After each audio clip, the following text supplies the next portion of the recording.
Okay, you probably saw these quotes last week. I certainly did.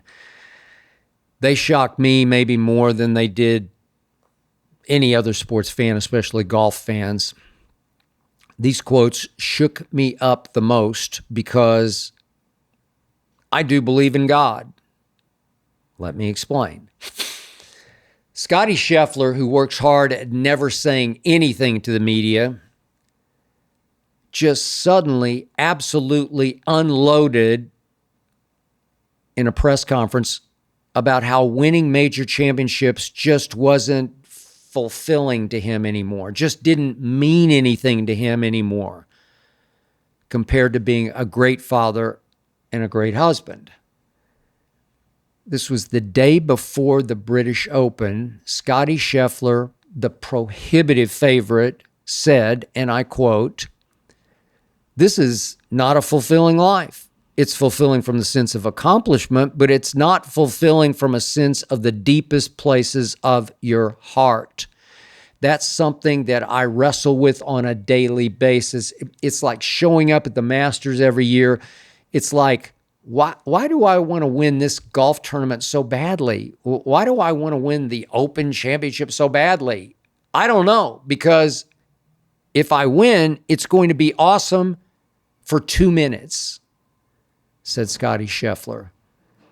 Then he made the point that he's worked his entire life to win his hometown PGA Tour stop in Dallas, Texas, the Byron Nelson. I covered it many, many years. But, said Scottie Scheffler, you win it, you celebrate. He did win it this year. You win it, you celebrate. Get to hug my family. My sister's there. It's such an amazing moment. Then it's like, okay, what are we going to eat for dinner? Life goes on. It feels like you work your whole life to celebrate winning a tournament for like a few minutes. It only lasts a few minutes. Sometimes I just don't understand the point, said the best golfer in the world. What? A guy who has a chance to be Tiger Woods, maybe even be Michael Jordan, was questioning what it all means on the eve of a major championship that he'd never won? My initial reaction was, well, R.I.P. Scottie Scheffler as a major championship winner. He had doubted, he had questioned, he had asked why. He was, I thought for a moment, done.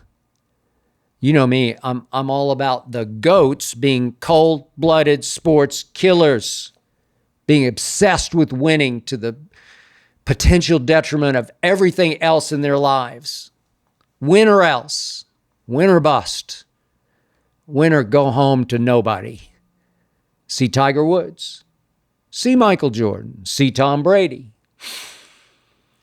And on a far, far lower level, see me.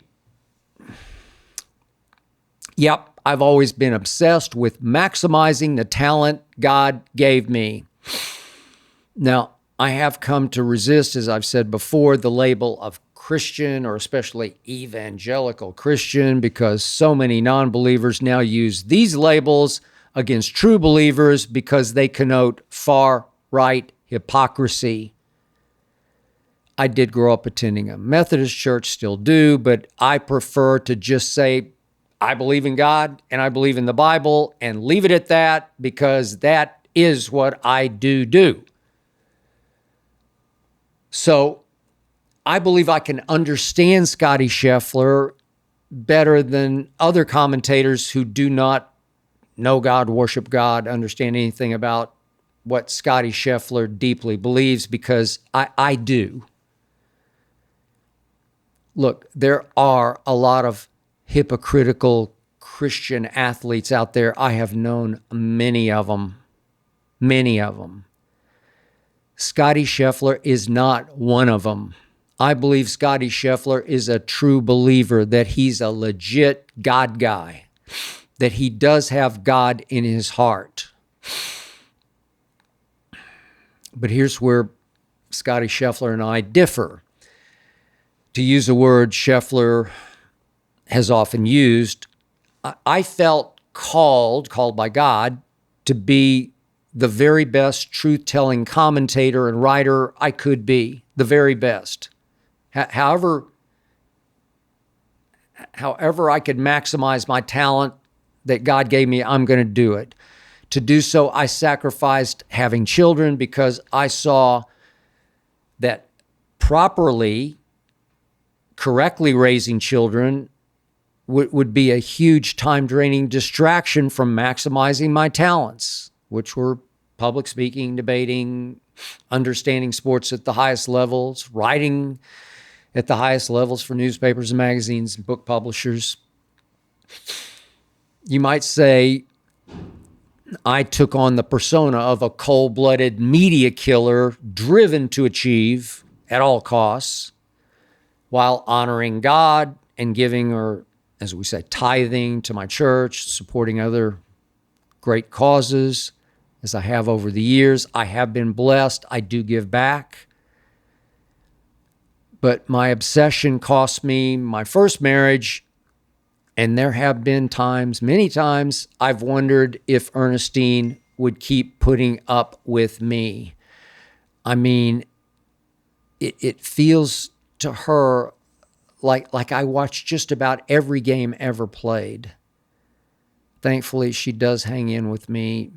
She is everything to me. She's my rock. She's my constant companion. She's my best friend. But then again, on our first date way back in 2005, I told her if this relationship goes anywhere, and I knew from the start it would, that she would always be number 2 to my career. I told her that. I declared myself from night one. She likes to say she fought her way all the way up to 1A in my life. I'll give you that, Ernestine. I have no idea if Tiger or Jordan or Tom Brady have a spiritual side, because I've never heard them talk about God, not that I can remember. All three were just obsessed with winning. They couldn't wait to win again and again and again until their bodies finally just gave out, because each of these three believed they were born to dominate. Nothing made them happier than dominating. So it was that I was jolted and jarred by what Scottie Scheffler said on the eve of the British Open. No, Scottie, no. God gave you spectacular ability to play the world's hardest game, gave you the strongest competitive drive since Tiger, gave you what Jack Nicklaus had, what Ben Hogan had, and you can't just shrug it off at age 29 and focus on, as you said, being a better father than a golfer. You can't do that, Scottie. No, God wants you to maximize the platform from which you can honor him and encourage fans to open their hearts to him, to God. That's what God has led or called you to do, Scottie, not to focus on your wife and infant son before you're 30. Golf is just too hard. The line is just too fine between dominating and missing cuts. So when I first listened to Scottie Scheffler's "What's it all mean" comments the day before the Open, I couldn't help but think he would not win another major. Jack won 18, Tiger won 15. I couldn't help but think that Scottie would be stuck on 3. And you know the bottom line. Scottie Scheffler then double shocked me by going out and destroying the British Open field. Destroyed it. His one weakness used to be his putter, his flat stick. He led the British Open in putting. He stunned me with how rock solid he looked. He was stroking home so many crucial par putts with such conviction and rhythmic authority. He and his coach have worked so hard over the last 2 years to get that stroke right, to get it where he can fall back on it, lean on it, trust it under the greatest pressure. And Sunday at the Open was the greatest pressure. He made 4 or 5 par putts you just don't usually make. So Scottie Scheffler is the most consistent driver of the golf ball on tour. He's obviously the best iron player in golf. And he was number 1 at the British Open in putting, and he continued to lead golf in bounce back factor. He does. He leads in the stat called bounce back, where if you have one bad hole, you come right back with a great hole. So Sunday at the Open, he doubled number 6 when he left his escape attempt in one of those fairway pot bunkers. Just got a little greedy, smashed it into the lip and back into the sand, almost went into his footprint, but he was fortunate. Got it out, but made a double, and he bounced right back on 7 with a birdie. That's what he does. He bounces right back. He is, at this moment, unbeatable. And of course, after he'd won, he was asked about his pre-tournament soul searching. This time, after he had time to sleep on it, he said, what motivates me is I feel like I'm called to do this to the best of my ability. He said that his preparation is what he leans on every first tee, the first day of every tournament. He just says, I did the work, which he does, and the work will prevail. Attaboy, Scottie. That's it. That's exactly what you could have, should have said the day before the tournament. Now, Scottie did go on to say on Sunday night, my greatest priorities are my faith and my family. Golf is not how I identify myself. No, Scottie, but it's how you can build a monument to God. Deep down, I believe Scottie Scheffler is driven to be the greatest of all time. But he's careful not to express that publicly because he doesn't want to come off as flaunting his fame and his fortune. Doesn't want to come off as appearing to be turning into somebody he's not, some godless egomaniac, lost in the mirror. So he scoffs at the thought of becoming better than Tiger, scoffs at those questions which he got Sunday night, even though health permitting, Scottie Scheffler will play 43 more majors before turning 40. And even though it certainly appears his home life won't become the distraction it was for Tiger and for Jordan and for Tom Brady. In fact, the golf media, as I was reading it Sunday night, Monday morning, is now considering Scheffler's faith first, family second, golf third as his superpower, as his stability, as his even keelness, his consistency of life that will carry him through his 30s toward age 40. So now I'm thinking Scottie Scheffler is going to be the best player in golf for a long, long time.